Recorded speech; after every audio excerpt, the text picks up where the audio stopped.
이 시간 사도행전 22장에 있는 말씀을 근거로 해서 본질을 찾는 자와 그렇지 않는 자들, 이런 제목으로 은혜를 나누기를 원합니다. 자, 계속해서 우리 사도행전의 말씀을 보고 있습니다. 사도 바울이 예루살렘에 도착했습니다. 그리고 사도 바울과 일행들이 예루살렘 교회의 대표자인 야고보와 또 그 교회의 영적 지도자들의 극진한 영접을 받습니다. 사도 바울은 야고보와 교회 지도자들의 환영을 받으면서도요, 그 자리에서 무엇을 얘기하는가? 하나님이 행하신 일들을 얘기를 합니다. 자기의 자랑이 아니라 하나님이 행하신 일들을 얘기하면서 교회에 겸손히 문안하는 것입니다. 그리고 자기의 삶을 하나님이 행하신 일이다 선교 보고를 하죠. 이 바울의 선교 보고를 받은 야고보와 교회 지도자들은요, 하나님께 영광을 돌립니다.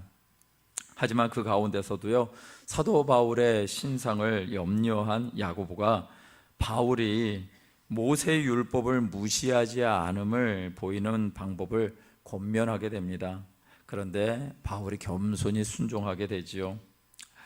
그렇게 겸손히 순종하고 또 모세 율법을 잘 이행하는 자로 그렇게 서원을 갚는 행위를 하는데, 결국은 아시아에서 온 유대인들이 거짓된 말로 유대인 군중을 선동해서 바울을 잡아 성 밖으로 끌고 나가게 됩니다. 상황은 마치 예수님 시대에 예수님이 겪으셨던 일들을 그대로 재현하는 것 같습니다. 유대인들이 바울을 죽이려고 할 그 순간 로마군의 천부장이 이 소요의 소문을 듣고 급히 바울이 이 폭행을 당하는 현장에 오게 되고, 그제서야 바울을 때리기를 멈추게 됩니다. 간신히 천부장의 등장으로 인해서 바울은 위기를 모면하게 되지만, 바울을 잡아 두 쇠사슬로 결박하라는 명을 받고 졸지에 바울은 죄수의 신분이 되고 맙니다.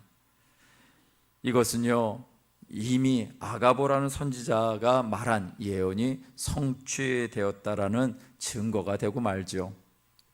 바울은 천부장에게 이렇게 말합니다.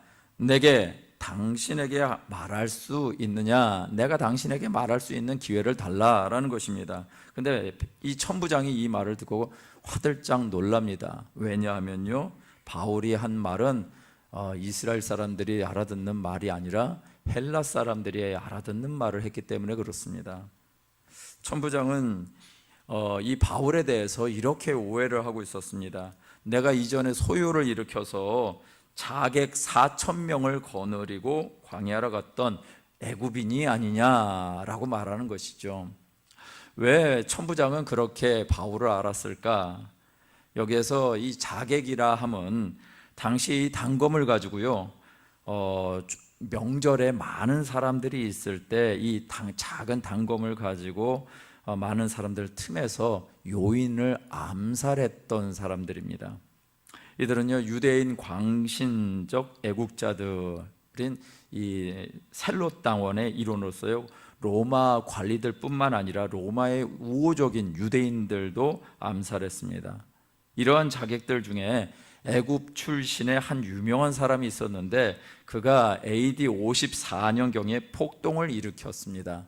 그런데 그 폭동을 일으킬 때 자기를 뭐라고 얘기를 했냐면, 나는 선지자고 메시아다 라고 부르면서 자신이 로마의 압제로부터 유대를 구원해낼 것이다 라고 말했던 것입니다. 이 애굽인, 애굽에서 태어난 애굽 출신인 이 애굽인은 자신의 추종자들을 감람산으로 데리고 가서요, 그들에게 자신의 명령을 따라 예루살렘 성벽이 무너질 것이다 라고 말했습니다. 또 로마의 압제로부터 벗어날 수 있을 것이라고 말함으로써 유대인들을 유혹했던 것이죠. 그러나 이때 총독 벨릭스, 이제 앞으로 이 벨릭스 총독에 대해서 저희들이 한번 언급하게 될 것입니다. 그런데 이 총독 벨릭스가 이 당시에 이 감람산에 파견대를 보내서 그들을 진압하게 되는데, 그 과정에서 많은 사람들이 사형을 당하거나 투옥됩니다. 그러자 이 애굽인은요, 자객 4,000명을 거느리고 광야로 잠적해 버린 것입니다. 그래서 이 애굽인에게 속한 많은 유대인들은 그에 대한 반감을 가지고 있었는데, 천부장은 바울이 바로 그 유대인들에게 몰매 맞고 있는 이유가 바로 그 애굽인인 줄 알았던 것입니다. 자신이 생각한 것이 오해였음을 바울을 통해서 알게 되자 바울에게 이제 말할 기회를 줍니다. 자, 오늘 본문의 말씀은 바로 그 순간입니다. 사도 바울이 자기를 향해 거짓과 폭행을 행하던 유대인들을 향해서 변명하는 장면이라고 소제목이 써 있습니다. 이 과정에서 성도는 무엇을 추구하며 살아야 하는지를 주님의 음성으로 듣게 되시는 저와 여러분 되시기를 주님의 이름으로 축원드립니다. 첫 번째는요, 바울의 삶 속에 선명한 인생의 본질에 관한 것입니다. 바울의 삶 가운데 중요한 가치가 있습니다. 그 바울의 삶 가운데 중요한 가치를 사도행전 22장 3절에 이렇게 말하고 있습니다. 나는 유대인으로 길리기아 다소에서 났고 이 성에서 자라 가말리엘의 문화에서 우리 조상들의 율법의 엄한 교훈을 받았고 오늘 너희 모든 사람처럼 하나님께 대하여 열심히 있는 자다라고 자기를 얘기를 합니다. 사도 바울은 이방 땅 큰 도시에서 태어났다라는 것이죠. 그리고 이 성이라고 하니까 어느 성? 예루살렘 성에서 자랐다. 그리고 가말리아라는 랍비로부터 사사를 받았다라고 얘기를 하는 것입니다. 이 가말리엘에 대해서 사도행전 5장 34절에 보니까 이렇게 언급하고 있습니다. 바리새인 가말리엘은 율법 교사로 모든 백성에게 존경을 받는 자다라고 말하고 있습니다. 이렇듯이 유대인들 모든 백성들에게 존경을 받는 이 가말리엘이 사도 바울에게 있어서는 스승이고 자신은 그의 제자였다라는 것이죠. 사도 바울에게 있어서는 지금까지 얘기하는 것이 모든 것이 내가 유대인으로서 내가 이런 삶을 살았고 이것이 나의 인생에 있어서 아주 귀한 가치였다라는 것입니다. 또한 하나님께 대하여 열심히 있는 자다라고 말하고 있는 것입니다.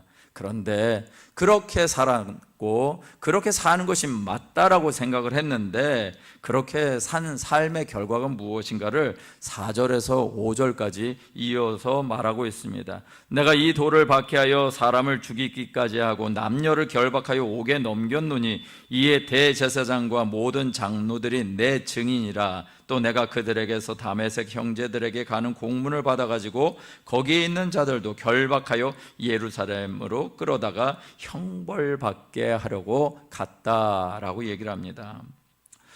자, 사도 바울에게 있어서 앞서 말한 아주 자기의 출신이라든가 자기가 어느 곳에서 태어나고 어느 곳에서 자랐고 또 누구로부터 배웠고 내가 하나님께도 열심히 있는 자다라고 얘기를 하는데 그런 삶을 살았는데 그리고 어떻게 살았는가를 소개하는 것은 바로 누군가의 도를 박해하는 것이고 그 도를 따르는 사람을 죽이는 일을 했고 남녀를 결박해서 옥에 가뒀다.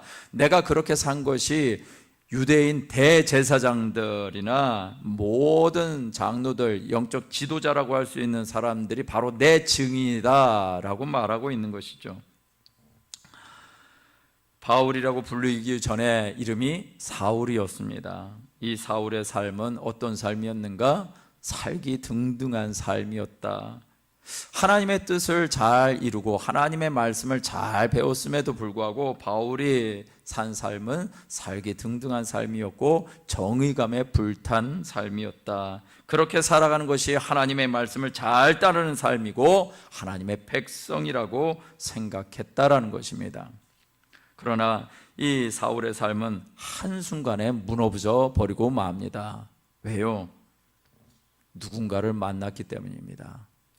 그래서 사도 바울은 얘기를 이어갑니다. 6절에서 7절 말씀에 보니까 가는 중에 다메섹에 가까이 갔을 때 오정쯤이 되어 후련히 하늘로부터 큰 빛이 나서 나를 둘러 비치는데 내가 땅에 엎드려져서 들으니 소리가 있어 이르되 사울아 사울아 내가 왜 나를 박해하느냐 하시거늘 누군가를 만났습니다. 그 누군가가 바로 예수 그리스도이셨던 거죠. 하나님의 백성답게 살고 있었고 하나님의 열심을 가지고 살아가는 이유도 분명했고 거룩한 삶을 살고 있다는 뜻도 옳은 줄 알았습니다. 그런데 자기가 그렇게 이단자고 없이 해야 될 대상인 예수를 만나 버린 것입니다. 그리고 그분의 음성을 듣게 된 것입니다. 그분의 말씀의 결론이 무엇인가요? 네가 왜 나를 박해하느냐라는 것이죠. 여러분, 이 말씀이 바로 사도 바울에게 있어서는 송두리째 자기의 삶을 무너뜨리는 말이었던 것이죠. 아, 내가 정말 이렇게 산 것이 지금까지 살아왔던 내 모든 삶이 잘못된 거였어 라는 결론이 나는 얘기였던 것이죠. 이런 상황을 맞이한 사도 바울 자신이 자신의 삶을 깊이, 정말 깊이 생각해 보지 않았겠습니까? 내가 지금까지 살아온 것이 뭐지? 내가 무엇 때문에 이렇게 열심히 살아왔지? 내가 하나님을 위해서 열심히 살아왔는데 하나님을 위해서 산 결과가 하나님을 박해하는 것이었어? 지금까지 살아온 나의 모든 열심과 나의 모든 정의감이 결국은 하나님을 박해하고 그의 보내신 자 예수를 박해하는 것이었나? 예수님을 만나니까 자기의 삶이 보입니다. 예수님을 만나니까 자기가 지금까지 살아왔던 모든 가치가 진짜가 아니었다라는 것을 보게 되는 것입니다. 내가 무엇을 추구하며 살아왔는지를 보게 되는 것이고요. 심지어 내가 정의롭게 살아왔다고 했던 것조차도 거짓임을 보게 되는 것입니다. 이것이 발견되고 깨닫는 것이 진정한 신앙생활이라고 말하고 있는 것입니다. 할렐루야! 예수님은요, 마태복음 5장 산상수훈을 통해서, 그래서 팔복을 통해서 우리네 인생이 추구하는 복이나 천국에 대한 개념이 너희가 알고 있는 그것과는 다르다라고 말씀하셨습니다. 천국은 이런 자들의 것이다 라고 말씀하시면서 팔복 가운데 하셨던 말씀은 심령이 가난한 자가 바로 그들에게 천국이 그들의 것이다 라고 말씀하십니다. 그렇다는 얘기는 천국은 어떤 자들의 것인가요? 심령이 가난한 자들의 천국이다 라는 것이고요, 애통하는 자들의 천국이다, 마음이 온유한 자들의 천국이다, 그리고 의에 줄이고 목마른 자들의 천국이고 긍휼히 여기는 자들의 천국이고 마음이 청결한 자들의 천국이고 화평케 하는 자들의 천국이고 의를 위하여 박해받는 자들의 천국이다 라고 말하는 것입니다. 나로 말미암아 너희를 욕하고 박해하고 거짓으로 너희를 거슬려 모든 악한 말을 할 때 너희에게 복이 있다. 이거는 우리의 생각과는 전혀 다른 것입니다. 오히려 예수님의 그 말씀을 끝맺으면서 이렇게 말씀하시죠. 기뻐하고 즐거워하라. 하늘에서 너희의 상이 크다고 말씀하십니다. 우리가 생각하고 있는 그런 복이나 우리가 생각하고 있는 천국에 들어갈 수 있는 존재가 오히려 우리의 일반적인 생각과는 너무나 다르다라는 것이었습니다. 교회를 위한다고 하면서 예배하지 아니하고 기도하지 않는다? 이거는 말이 안 되는 것이죠. 내가 살아가는 현장에서 하나님 나라의 간증보다 절망과 좌절케 하는 일들이 벌어지고 있다? 이것도 말이 안 되는 것이죠. 하나님의 임재를 믿음 안에서 경험하기보다는 이 하나님의 임재가 말로만 있다면 우리의 신앙생활은 점검해 봐야 되는 것입니다. 내가 뭔가 교회적인 일을 하고 있으니까 나의 신앙생활은 별 문제가 없다? 이것도 역시 조심해야 하는 것이죠. 정말 다시 생각해 봐야 하지 않을까요? 종교적인 열심히 종교적인 열심으로 큰 일을 행하는 것이 본질이 아니다라는 것입니다. 무엇인가 거룩해 보이는 일을 위한 목적 달성, 목표 달성이 본질이 아닌 것입니다. 그것을 사도 바울이 직접 간증하고 있는 것이죠. 그런 사도 바울에게 변화가 일어난 원인은 무엇이었습니까? 한 가지였습니다. 오직 예수님을 만나는 것이었습니다. 오직 예수님을 만나는 것이 우리의 본질인 줄 믿습니다. 빌립보서 3장 8절에서 9절은 이렇게 말씀하고 있습니다. 함께 읽어볼까요? 시작.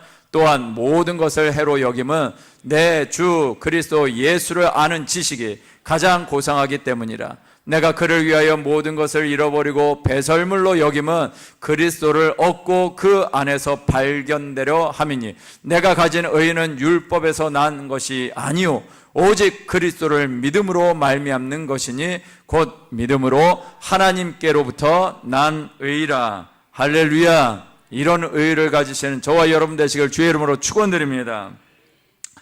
인간 승리의 주인공으로 알려진 랜스 암스트롱이라는 사이클 선수가 있습니다. 이 선수는 매년 행하는 프랑스에 있는 대회에서 5년 동안 계속 연속으로 우승을 했던 사람입니다. 그래서 6번째 우승에 도전을 했는데 그 전까지 이 대회에서 계속해서 우승을 했기 때문에 6번째 우승도 뭐 따놓은 당상이다라고 생각했던 것 같습니다. 그래서 결국 이제 경기를 했는데 보니까 상황이 그대로 그 예언대로 맞는 것 같습니다. 근데 그 가운데 한 선수가 있는데 얀 율리히라는 선수가 있었습니다. 이 선수 한 사람만 이 사람을 계속해서 따라가고 있었습니다. 이 얀이라는 선수도 굉장히 뛰어난 선수였는데 이 암스트롱에 가려져 가지고 만년 2위의 선수였습니다. 그런데 결승선을 30km 남겨놓고 이 사이클로 30km는 짧은 거리입니다. 그래서 이 30km 남겨놓고 갑자기 의외의 상황이 벌어졌는데 이 암스트롱 선수가 주행 중에 넘어진 것입니다. 뒤따르던 얀이 기회를 놓치지 않고 계속 달려서 결국 이 암스트롱 선수를 제쳤는데 이 얀이라는 선수가 갑자기 사이클 속도를 늦추는 것입니다. 서서히 줄이더니 결국은 이 암스트롱 선수가 자기의 페이스를 회복해서 따라올 때까지 기다려줬습니다.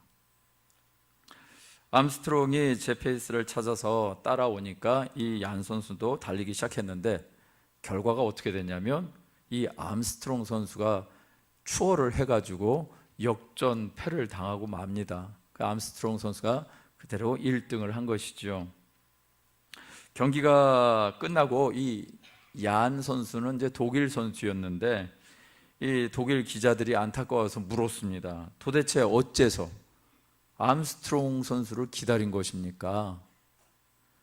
아니, 넘어진 것은 그 사람의 실수고 그 사람의 실력이 될 수도 있는 것입니까? 그대로 달렸으면 분명히 우승했을 텐데요 라고 했더니 이 얀이 이렇게 얘기를 합니다. 그를 이기는 것이 진짜 우승입니다.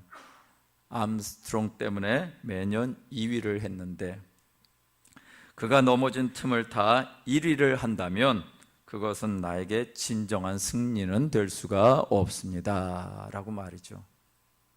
우승은 할 수 있는지 모르지만 진정한 승리는 아닙니다 라고 얘기를 하더라는 것입니다.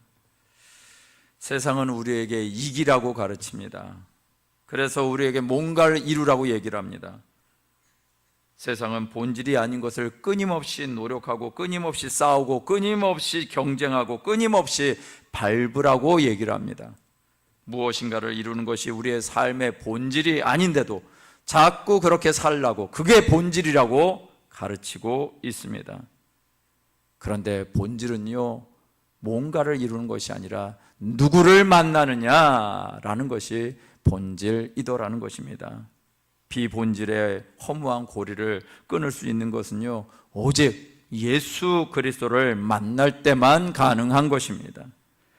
바로 사도 바울이 그것을 보여준 것입니다. 살기등등한 자기의 열심과 정의감을 가지고 그것이 본질인 줄 알았는데 예수님을 만나고 보니까 그것이 아무것도 아니더라. 그것이 정말 아무것도 아니어서 심지어 배설물 같더라, 똥 같더라 라고 얘기를 하는 것입니다. 오늘 본질이 분명한 삶을 사시는 저와 여러분 되시기를 주님의 이름으로 축원드립니다. 두 번째는요, 본질을 알지 못한 삶을 사는 자들에 관한 것입니다. 사도 바울은 예루살렘에 운집해 있는 유대인들을 향해서 자신이 그렇게 찾았던 메시아를 만났다라고 말합니다. 8절에 이렇게 얘기하죠. 내가 대답하되 주님 누구시니까? 그랬더니 말씀하십니다. 나는 내가 박해하는 나사렛 예수다라고 하시더라는 것입니다. 그리고 사도 바울은 그분을 통해서 순간에 무엇을 해야 되는지 지시를 받게 됩니다. 10절 말씀에 보니까 내가 이르되 주님 무엇을 하리까? 주께서 이르시되 일어나 다메섹으로 들어가라. 내가 해야 할 모든 것을 거기서 누가 이룰 거야 라고 말이죠. 그래서 저와 여러분들이 잘 아시다시피 다메섹, 다마스커스에 가서 아나니아라는 사람을 사도 바울이 만나게 되고 그 아나니아를 통해서 부르심을 받게 됩니다. 그 아나니아를 통해서 부르심을 받은 것은 13절부터 15절까지의 말씀인데요. 이 말씀을 우리 한번 같이 읽어볼까요? 시작. 내게 와 곁에 서서 말하되 형제 사울아 다시 보라 하거늘 즉시 그를 쳐다보았노라. 그가 또 이르되 우리 조상들의 하나님이 너를 택하여 너로 하여금 자기의 뜻을 알게 하시며 그 의인을 보게 하시고 그 입에서 나오는 음성을 듣게 하셨으니 내가 그를 위하여 모든 사람 앞에서 내가 보고 들은 것에 증인이 되리라. 할렐루야. 사도 바울에게 자기의 삶, 내가 이렇게 사는 것이 진짜인 줄 알고 열심히 살았는데 이렇게 사는 것이 진짜가 아니라 바로 저 말씀대로 살아가는 것이 진짜였구나, 저렇게 살아가는 것이 나의 본질이구나 라는 것을 확인했던 것입니다. 그러자 자기가 유대인들 편에서 얼마나 악한 삶을 살았는지를 다시 한번 확인합니다. 내가 주를 믿는 자들을 가두고 그리고 각 회당에서 때리고 스데반이 피를 흘릴 때 내가 그 곁에 서서 찬송했고 그 죽이는 사람들의 옷을 지킨 줄을 그들도 압니다. 하나님이 모세를 부르셨을 때 모세가 얼마나 많은 말로 변명했는지 기억이 나실 것입니다. 그런데 마치 그렇게 얘기를 합니다. 그래서 우리 주님을 설득하려고 합니다. 그런데 주님의 음성은 계속해서 일관적입니다. 21절 보니까 나더러 또 이르시되 떠나가라. 내가 너를 멀리 이방인에게로 보내리라 하셨다라고 얘기합니다. 계속 사도 바울은 자기의 삶의 과거의 모습이 이런 존재인데 어떻게 주님이 맡기시는 이 사명을 감당할 수 있겠습니까? 라고 얘기하지만 주님의 음성은 일관되게 말씀하시는 것입니다. 너는 계속해서 증인의 삶을 살 거야 라고요. 자, 이 말씀 이후로 유대인들이 사도 바울의 말을 안 듣게 됩니다. 왜 그런가? 내가 너를 멀리 이방인에게로 보내리라 라는 말이 이 유대인들에게는 확 마음에 꽂혔던 것입니다. 아주 안 좋게 꽂힌 것이죠. 왜? 자, 22절 23절에 보니까 이 말을 하는 것까지 그들이 듣다가 소리질러 이르되 이러한 자는 세상에서 없애버리자 살려둘 자가 아니다 하면서 옷을 벗어 던지고 티끌을 공중에 날리는 일을 합니다. 왜 이렇게 바울의 말에 유대인들이 분노했을까요? 이것입니다. 우리가 어떻게 하나님을 섬겼는데, 우리가 어떻게 하나님을 지금까지 믿어왔는데, 우리가 하나님을 얼마나 잘 믿었는데 네가 어디 예수 나부랑이 같은 존재를 가지고 와서 우리가 믿는 신앙을 폄하하느냐라는 것입니다. 아브라함 때부터 수천 년 동안 그들의 신앙은 이어왔었습니다. 심지어 하나님의 심판을 받아서 이스라엘이 망하고 포로 귀한 시대를 거쳐서 우리의 신앙을 지켜왔는데 이렇게까지 한 우리가 뭐가 어쩌고 어째라고 얘기를 하고 있는 것이죠.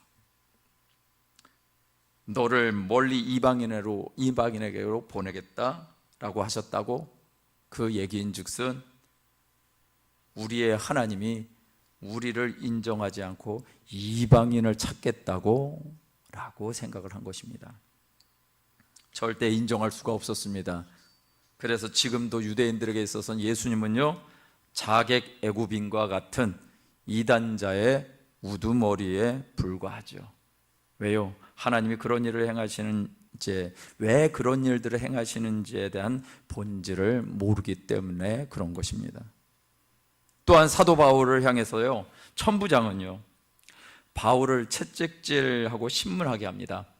그러다가 바울이 자신이 로마 사람인 것, 바울 자신이 로마 사람인 것을 알리자 천부장의 대답은 이렇게 이어집니다. 28절 29절에 보니까 나는 돈을 많이 들여서 이 시민권을 얻었는데 너는 나면서부터라고 하면서 갑자기 자기가 이 사도 바울에게 결박하게 한 것이 두려워지고 맙니다. 왜 천부장은 바울을 결박한 일로 두려워 떠는가? 그것은 본질을 알지 못하는 인생의 당연한 본능인 것입니다. 유대인들은 하나님의 언약을 그 하나님의 언약, 하나님의 말씀, 그것에 대한 본질을 아는 듯 했지만 사실은 그 말씀이 말하고 있는 구원의 도를 알지를 못했습니다. 천부장은요, 로마 사람이라는 신분 자체가 본질이지 않았던 사람이었습니다. 다들 나름대로 본질을 알고 본질적인 삶을 산다고 하는 사람들이었지만 실상은 본질도 모르고 본질적이지도 않은 삶을 살았던 사람들이었던 것입니다. 이런 삶을 사는 사람, 계속해서 어떤 일들이 일어나는가? 싸움이 벌어지는 것입니다. 세상의 싸움은요, 본질을 발견해야만 비본질적인 것을 위해서 투쟁적인 삶을 멈출 수 있습니다. 시편 14편 2절에서 3절 말씀, 이 말씀을 한번 같이 읽어볼까요? 시작. 야훼께서 하늘에서 인생을 굽어 살피사 지각이 있어 하나님을 찾는 자가 있는가 보려 하신즉 다 치우쳐 함께 더러운 자가 되고 선을 행하는 자가 없으니. 네, 시편 기자의 고백입니다. 하나님을 위해서 또 하나님의 뜻을 이루는 선을 행하는 자가 있는가 보려 했더니 하나도 없다. 그래서 예수님 오셔야만 했습니다. 그런 예수님을 믿는 자만이, 그런 예수님을 바라보는 자만이 하나님이 보시는 선을 행하는 자가 되는 것이죠. 예수님을 바라보는 자는 자신의 모습이 보입니다. 그래서 이런 고백을 하게 되어 있습니다. 누가복음 5장 8절에 보니까 시몬 베드로가 이런 고백을 합니다. 함께 읽겠습니다. 시작. 시몬 베드로가 이를 보고 예수의 무릎 아래 엎드려 이르되 주여 나를 떠나소서 나는 죄인이로소이다 하니. 비본질에서 벗어나는 자는요, 자기를 하나님 앞에서 직면하게 되어 있습니다. 어느 대학교 총장님이요, 학교 건물을 한창 짓고 있었습니다. 하지만 건물을 완성하는데 돈이 좀 많이 필요했나 봅니다. 100만 달러가 필요했습니다. 한 12억 정도 되겠죠. 근데 어려운 사정으로 고민하던 이 총장님은 어느 날 이 정부 고위 관리로부터 제안을 받습니다. 그의 말은 이것입니다. 서류 2장이 있는데 이 서류 2장을 사인을 하면 100만 달러를 시사하겠습니다 라는 것이었습니다. 이것은 그가 사인을 하게 되면 그 고위 관리에게는 300만 달러가 돌아가게 되고 자기에게는 건축에 필요한 100만 달러가 생기는 것이었습니다. 그런데 이 총장님이 서류를 자세히 살펴보니까, 검토해서 보니까 사실이 아닌 것을 사실인 것처럼 만든 위조 서류였습니다. 그래서 총장님은 고민에 빠졌습니다. 눈을 감고 사인을 2번만 하면 경제적으로 유익하고 아무에게도 손해를 주지 않고도 학교 건물을 완성할 수 있는데 라며 고민하는 시간이 길어졌습니다. 그러자 그 고위관리가 찾아와서 사인을 해도 2 사람 외에 아무도 모르는 일이니까 그냥 해달라고 좀 그렇게 다그쳤습니다. 그런데 그 총장님은요, 결국 사인을 거절을 했습니다. 너무 아쉬웠습니다. 하지만 그 총장님은 이런 생각을 했습니다. 내가 거절한 이유는 이 사실을 그 사람뿐만 아니라 하나님도 아시기 때문이었다라고 말이죠. 하나님도 아시고 있었기 때문에 자기가 그 일을 안 했다라는 것입니다. 서류에 사인하면 몇 초 만에 이 12억이 생겨서 그렇게 바라는 학교 공사를 할 수 있었는데 양심에 의해서 어리석은 자가 되지 않기로 결정한 것입니다. 어쩌면 세상 사람들은 이런 선택을 한 이 학교 총장님을 향해서 어리석다라고 말할 수 있습니다. 그러나 하나님은 하나님 앞에 자기 자신이 있음을 알고 선택한 이런 일을 하는 사람을 하나님은요 어떻게 보실까요? 하나님은 기뻐하실 줄 믿습니다.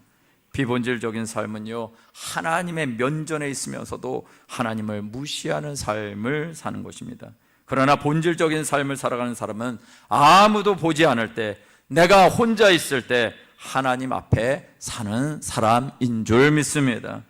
비본질을 내려놓고 영원하신 하나님 앞에 내 안에 계신 예수 그리스도와 함께 사는 본질로 돌아가는 우리 순복음교회와 우리 모든 성도님들 되시기를 주님의 이름으로 축원드립니다.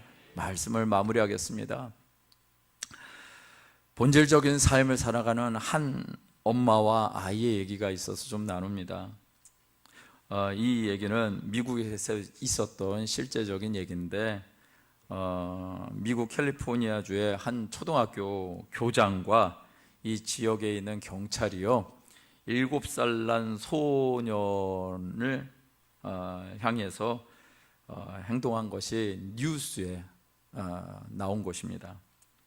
그 뉴스는 어떤 것이었냐면 그 초등학생 집에 경찰이 학교에서 교장 선생님이 고발을 해서 7살 난 아이의 경찰이 출동합니다. 그리고 그 경찰이 가서 한 얘기는 무엇이었냐면 학교에서 성경 구절을 나눠주는 것을 중지해라. 누군가가 불쾌감을 얻을 수 있다 라는 말을 한 것이었습니다. 이 상황이 어떤 상황인가 봤더니 이 소년의 7살 난 소년의 엄마가 크리스타나 자바라라는 이 여성분이 이 아들의 도시락에 격려의 메모를 해줬습니다. 그런데 그 메모와 함께 성경 구절을 넣어준 것이죠. 이 소년은 점심시간에요 자기가 받은 이 성경 구절을 친구들에게 보여줬습니다. 그랬더니 이 친구들에게 이 구절이 인기를 끌어온 것입니다. 친구들은 이 크리스티나 이 소년의 엄마가 보내준 글을 기다리기까지 했고 때로는 그거를 복사해 가지고 나눠 갖기도 했습니다. 그러다가 한 여학생이요 담임 선생님한테 이거를 자랑한 겁니다. 이 글은 내가 본 글 중에 가장 아름다운 글이에요 하면서 자랑을 했습니다. 그랬더니 그 담임 선생님이 종교와 정치의 분립을 운운하면서 점심시간에 메모를 배포하는 것을 금지해버린 것입니다. 이 때문에 소년은요 친구들에게 학교가 끝난 후에나 성경 구절 메모를 나눠줄 수 있었답니다. 이 상황을 이 아이의 엄마가 듣고는 이걸 학교에다가 편지를 썼습니다. 그런데 이제 편지를 쓴 것 때문에 오히려 이 학교에서 이 종교에 대해서는 말하거나 다른 사람과 공유할 수 없다는 질책을 이 아이가 오히려 받게 됩니다. 그래서 울면서 돌아오게 되죠. 심지어 학교 교장 이름이 정확하게 있는데 굳이 우리가 알 필요가 없어서 말 안 하겠습니다. 그러면서 이 학교 교장은 학교 출구에서 떨어져서 또는 공공도로에서 메모를 나눠줄 것을 요구를 했답니다. 그래서 이 크리스티나 가족은 이 리버티 카운슬의 상담을 요청해서 헌법적 권리에 부당한 위반 사항을 시정해 줄 것을 요구를 했습니다. 그 시정해 줄 걸 요구를 하면서 고문 변호사 분의 말이 이렇습니다. 이것은 명확히 아이의 권리를 위반한 행위입니다. 학교가 경찰까지 개입시켜 소년을 위협하는 것은 더욱 터무니없는 일입니다. 이런 일은 내가 어린 시절 학교 다녔던 루마니아와 같은 공산주의 국가에서나 일어날 법한 일입니다. 이런 일을 자유의 나라에서 예수님에 대해 이야기하고 싶어하는 7살짜리 소년에게 학교가 깡패 노릇하는 것은 아닌 것입니다 라고 말이죠. 인간이 회복해야 될 본질인 것은 사실 예수 그리스도를 만나는 것이고 예수 그리스도의 말씀을 듣는 것인 줄 믿습니다. 그 복음 누려야만 하는 것이고 복음을 전하는 것조차도 맡고 있는 이 세상의 가치와 우리는 계속해서 갈등 구조에 있죠. 그러나 이렇게 살아가는 것 때문에 우리는 낙심하지 말아야 될 줄 믿습니다. 왜냐? 우리 주님은 약속하셨거든요. 반드시 내가 다시 올 거라고. 반드시 우리 주님은 이 땅에 오셔서 그분이 하실 일을 하실 거라고 말씀하셨습니다. 우리는 요한복음 3장 19절에서 21절 말씀을 우리 한번 같이 읽겠습니다. 시작. 그 정죄는 이것이니 곧 빛이 세상에 왔을 때 사람들이 자기의 행위가 악함으로 빛보다 어둠을 더 사랑한 것이니라. 악을 행하는 자마다 빛을 미워하여 빛으로 오지 아니하나니 이는 그 행위가 드러날까 하며 진리를 따르는 자는 빛으로 오나니 이는 그 행위가 하나님 안에서 행한 것임을 나타내려 함이라 하시니라. 할렐루야. 진리를 쫓는 사람은 본질을 쫓는 사람인 것입니다. 이런 사람은 빛 가운데로 오게 되어 있고요, 빛 가운데 드러나게 되어 있습니다. 하나님 안에서 행한 것까지라고 예수님은 분명히 말씀하고 있습니다.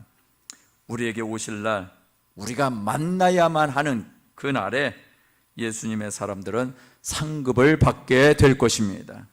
오늘날 이 세상은 본질을 가지고 사는 것을 연습해야만 하는 세상입니다.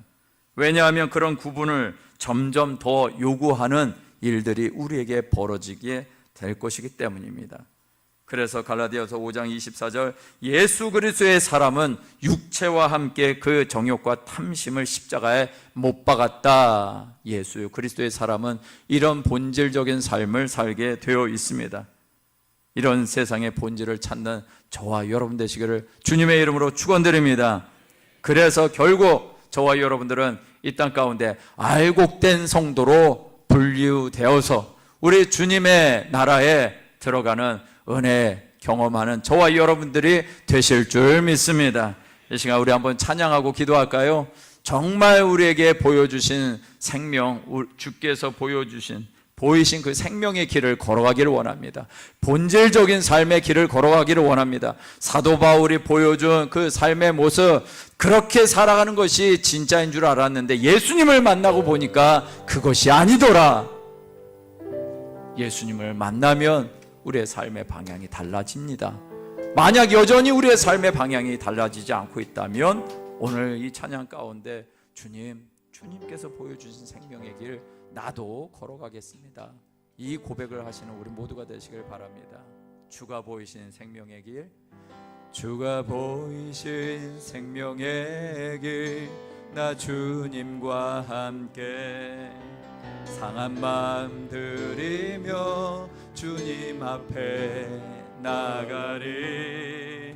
나의 의로움이 되신 주 그 이름 예수, 나의 길이 되신 이름 예수.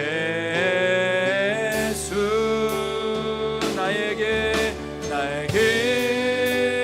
오직 그가 하시나니 나를 단련하신 후에 내가 정금같이 나오리라. 주가 보이신 생명의 길, 나 주님과 함께 상한 마음을 들이며 주님 앞에 나가리. 나의 의로움이 되신 주 그 이름 예수, 나의 길이 되신 이름 예수. 나의 길 오직 그가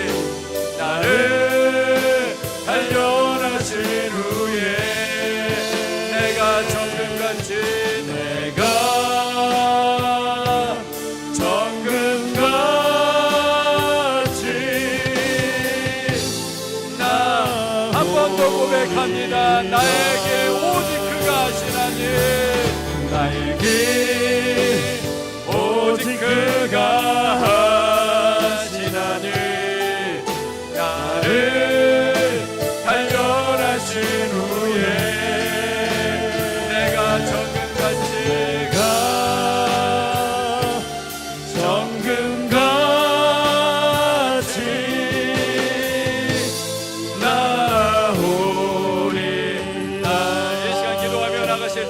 주님의 길을 걸어가기를 원합니다. 우리가 본질적인 삶을 살기를 원합니다. 그것을 놓치면, 예수 그리스도를 놓치면 모든 것이 아무것도 아닙니다. 주님 붙잡고 살게 하시고 주님 바라보며 살게 하여 주셔서 내 삶에 진정한 변화가 일어날 수 있도록 역사해달라고 주여 한번 부르시는 통성으로 기도하며 나아갑니다. 주여, 살아계신 하나님, 오늘 우리의 삶 가운데 역사하여 주셔서 주가 보이신 생명의 길을 걸어가는 우리 모두가 되어지기를 원합니다. 아버지 하나님, 하나님의 길을, 하나님의 일들을 행하는 우리들의 삶 가운데 우리의 영혼을 점검하고 돌아보지 아니하면 어느 순간인가 우리는 본질을 상실한 채 이 본질을 따라가며 그렇게 살아가는 그것이 잘 사는 것이냐 착각할 수 있음을 고백합니다. 아버지 하나님이여, 나로부터 하나님 그렇게 살기를 원하고 우리 모든 우리 성도님들이 그렇게 되어지기를 원합니다. 아버지 하나님이여, 교회가 망가졌다라고 얘기합니다. 아버지 하나님이여, 그런 책임이 누구에게 있겠습니까?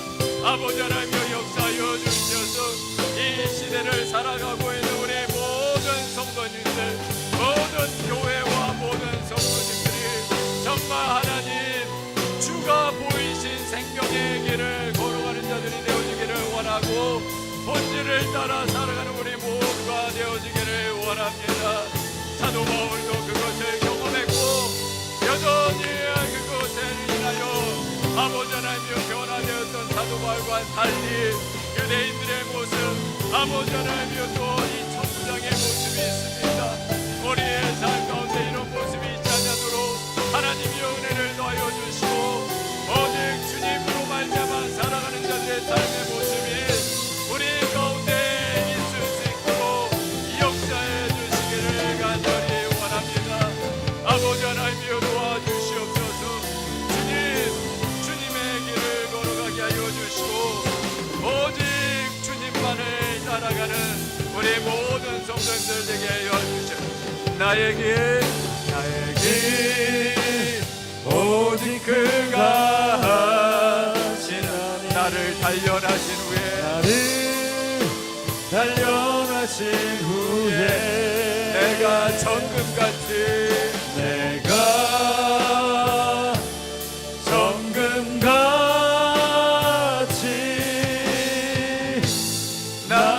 나오리. 우리 한번 가슴에 손을 얹고 나에게